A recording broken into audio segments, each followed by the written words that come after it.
Hello and welcome to my channel. Today I'm going to discuss another number theory problem. So the question is as follows. We are given a set of real numbers and we want to prove that this set is dense inside the interval of 0 to 1. So the set is denoted by S, and it's basically the set of phi n divided by n, for n is a natural number and phi here is the Euler's phi function. So what is the Euler's phi function? Basically, for any given n, phi n denotes the number of positive integers less than n which do not share any common factor with n that is larger than 1.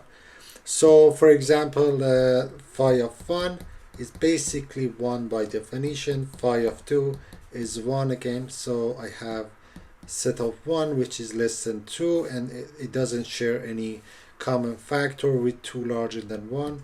Phi of 3 is 2, which here I have set of 1 and 2, and phi of 4 is 2 again because I have the set of 1 and 3, which is less than 4, both 1 and 3, and they do not share a common factor with 4. Note that 2 does not belong here.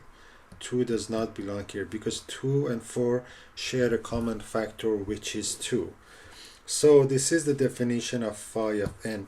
And as another example, phi of 5 is 4, phi of 6, I have 1, I don't have 2, I don't have 3, I don't have 4, I don't have only 5, so phi of 6 is also 2. And you can actually continue this and figure out like different values for phi for different natural numbers n. So now the question is basically asking us to compute phi of n for n in natural number and divide it by n, and then this set is dense inside this interval 0 and 1. Okay, there are so many points to discuss. First, before actually trying to solve this problem, let me actually first explain what this problem is asking. First note is that phi of n is always less than or equal to n, right? Because by definition, I want to phi of n is the number of positive integers less than n. So this cannot be larger than n, right? So phi of n is at most n by definition. And also it's positive by definition as well. So phi of n divided by n is a positive number and it's less than 1. So the equality happens only for 1. Otherwise it is strictly less than 1. And so what does actually dense means? So dense here is, so let me define what dense is. Dense. So I'm given this interval 0 and 1, so let me draw it here. And let me just say I'm given a very small open interval here. So basically I have a and b such that a is less than b and a is positive and b is less than 1. And the question is basically asking us to show that for any arbitrary choice of a and b such that this is satisfied, that basically means I have this picture here, I have this image here, this condition here, and then the question is asking us, okay, prove that there is some n such that phi n divided by n lies inside this small interval a and b. So basically I need to show that there exists n such that a is less than phi n divided by n is less than b.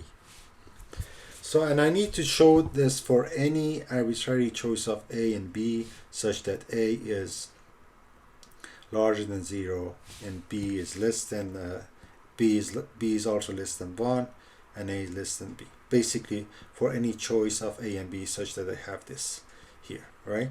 I need to show that there is some n such that phi of n divided by n is larger than a and smaller than b. And this is the definition of being dense. Okay, so I need to show that S is dense inside this interval. Okay, so let me actually do some side notes on phi of n first. So phi of n is equal to n minus 1 if n is a prime number.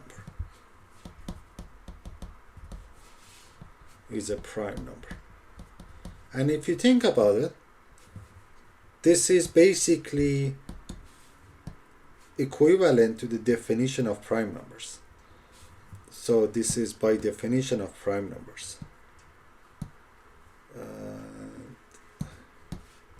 By definition of prime numbers. Okay? Basically, you can take this as a definition, right? We say a number is prime if phi of n is equal to n minus 1, where phi is the Euler's phi function. But if n is not prime, then phi of n is not necessarily equal to n minus 1. For example, I had phi of 4 equal to 2, and you see that this is not equal to 4 minus 1, and the reason is phi is not prime. I had another number less than 4, which was 2, and it does share a common factor with 4, so I cannot include that inside the set of numbers where I'm actually trying to calculate phi of 4, right? And so there is a closed form formula for phi, but we don't need it for this problem. Closed form formula. We don't need it for this problem, but I can actually write it down for you.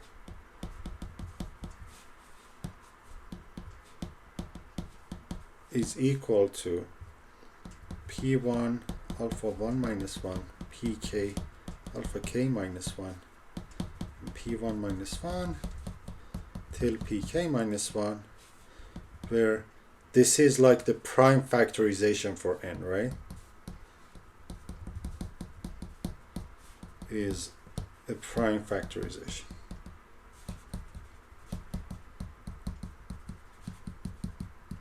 Okay, so that basically means PI's are not equal to each other and alpha I are all positive. So, and for example, as just an example, phi of 4 is phi of 2 plus to the power 2, and this is 2 to the power 2 minus 1 times 2 minus 1, and this is 2 as we just observed before, right? Awesome. So as another corollary, we have a phi of P1, P2 till Pk is equal to P1 minus 1 till Pk minus 1 if Pi's are distinct prime numbers, right? Awesome. Okay, so this information about the phi function is enough for us to start solving the problem. So let me go back and let's restate the problem. I am given this set, this interval 0 to 1, and I want to show that for any sub-interval I choose here, I can find some phi of n divided by n here for some n. Okay, so the first step is that can I choose n such that this phi n divided by n is close to 1. That means for any epsilon I choose, I'm going to choose the interval here 1 minus epsilon. This is the interval I have, right? Can I choose n such that phi n divided by n lies inside this interval? And the answer to this question is sort of easy if you think about it. I just want to make phi of n divided by n large enough, as large as I want, right? So let p be a prime number. Let p be a prime number, be a prime.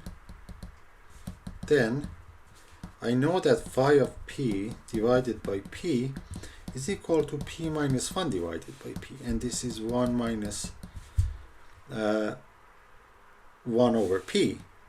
And I need this to be larger than 1 minus epsilon and less than 1. And this is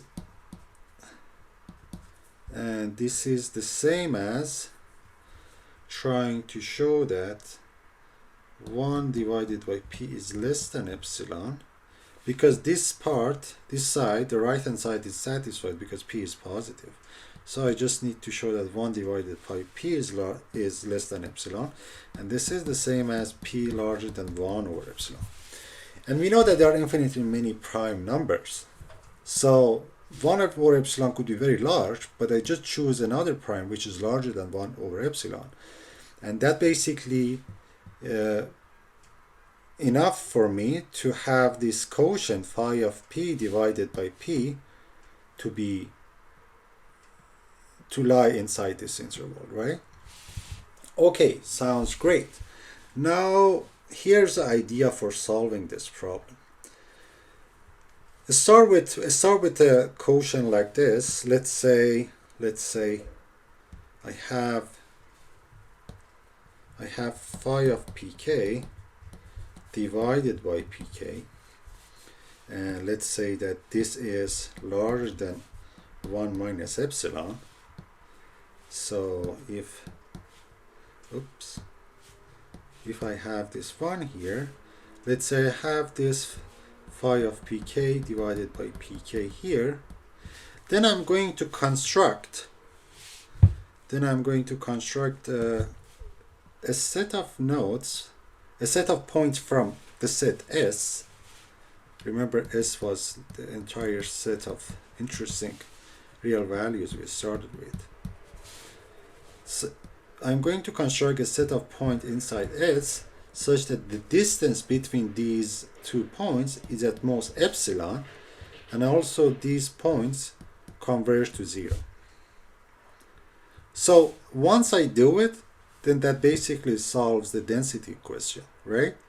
Because I can choose epsilon, any epsilon positive I want, and then I get this sequence, and this sequence would actually solve the question. They are dense, obviously they are dense, right? And so I'm just left with proving that this sequence exists. Now here's the idea. So here pk, and here's pk is k's prime number, right? By just definition, I just defined a k's prime number such that phi of pk divided by pk is at most 1 minus epsilon, and then in the k plus 1's prime number is denoted by p k plus 2. So I have p k plus 2 phi of this divided by p k plus 1, and this is again also larger than 1 minus epsilon. So but what trick I want to do here is that, okay, let's take the next number to construct this first point here to be pk times pk plus 1, and let's see what happens. So I have phi of this number divided by pk times pk plus 1 is equal to pk minus 1 times pk plus 1 minus 1 divided by pk times pk plus 1, right? And if I subtract this from minus, so I have this phi of pk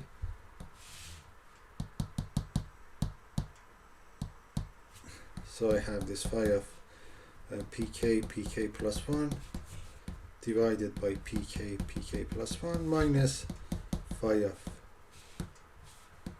pk divided by pk is equal to phi of pk divided by pk times I have phi of pk plus 1 divided by pk plus 1 minus 1, and this is phi of pk divided by pk times, and I have 1 minus, so I have pk plus 1 minus 1 divided by pk plus 1, and this is minus 1 here, so I get, oops, I have phi of pk divided by pk times 1 over 1 minus 1 divided by pk plus 1, right? And I actually want to have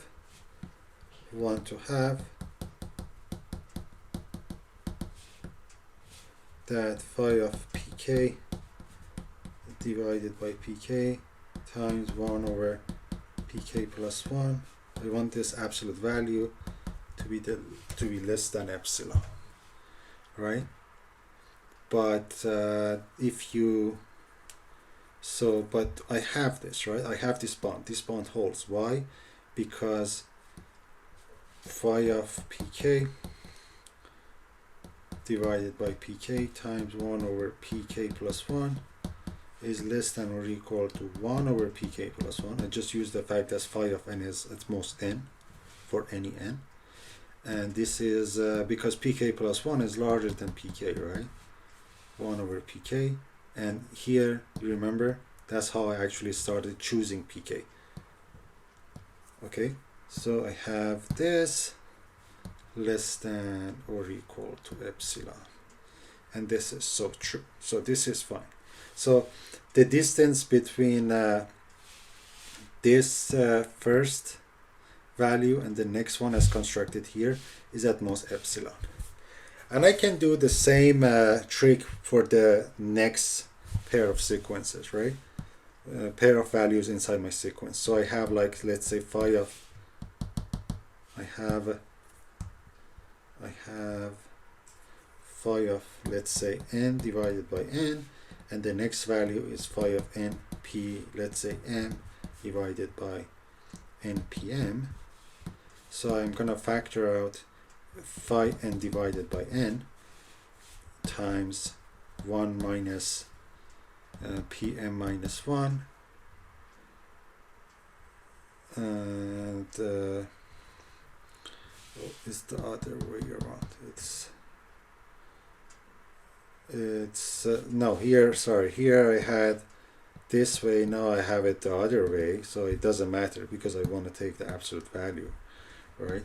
So pm minus 1 divided by pm, and this is equal to phi n divided by n times 1 over pm, and because this is phi over n is less than 1, and then pm is larger than epsilon, 1 over epsilon, so this is less than epsilon. And that's really what I actually claim here. I have a sequence of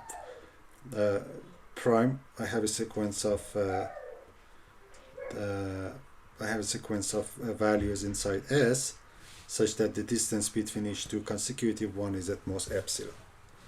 Now the only thing I'm left to prove is that, okay, this sequence must converge to 0, right?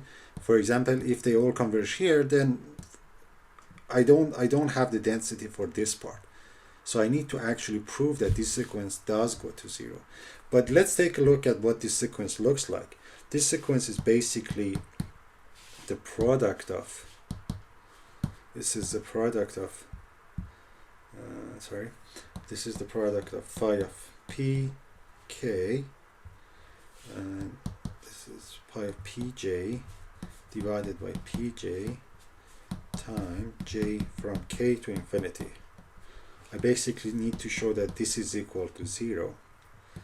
And if we think about it, this is basically the product of j 0 pj minus 1 divided by pj 0, and because k is a fixed constant, right? So this is basically the same as the product of j from 1 is 0, because it's like adding a constant to this quotient. I have this this series. I want to prove that this is converging to 0. This is the same as actually adding a constant to it and say that, okay, that's going to converge to 0. And so this is the same as j from 1 to infinity 1. Okay, now here I need to do this the other way. I need to show that if I reverse this pj minus 1, this is gonna be infinity, right? This is actually the reverse. This quotient is the reverse of this one. If I prove that this is infinity, then this must be 0. It's basically the same as n is 0, 1 over n is infinity. And so I need to show this. And so let's rewrite this here. Rewrite this as 1 over minus pj s plus infinity. And this one is basically the same as, okay, I'm gonna rewrite this as this sum that we know, pj plus 1 over pj squared, right? I want to show that this is plus infinity. But if you look at this sum, we know this product here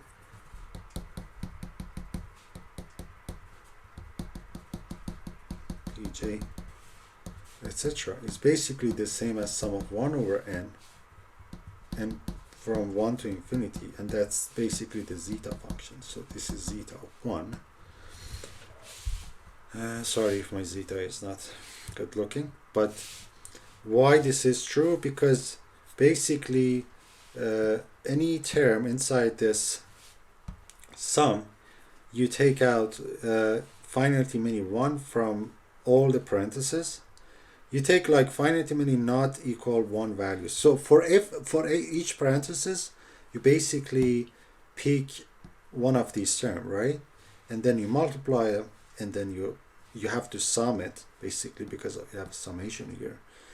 And basically every n is uniquely represented as a form of its prime factorization that I have here, right? That I have here, sorry. Then basically that unique product appears to be this sum to be the corresponding term for 1 over n. So let's say n is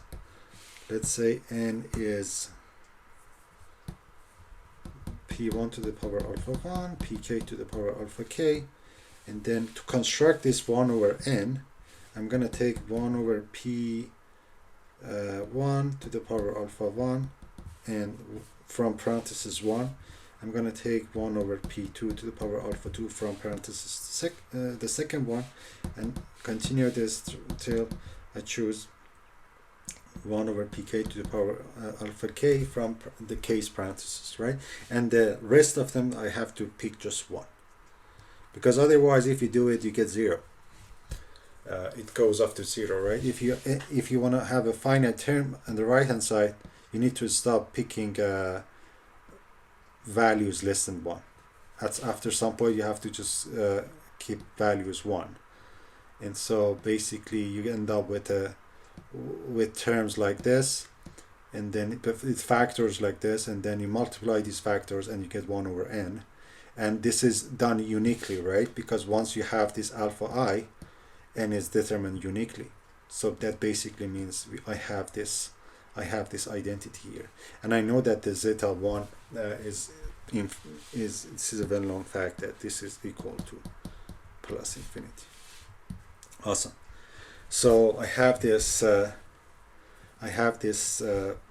claim that this sequence I constructed here is going off to 0, and that's basically the end of the proof.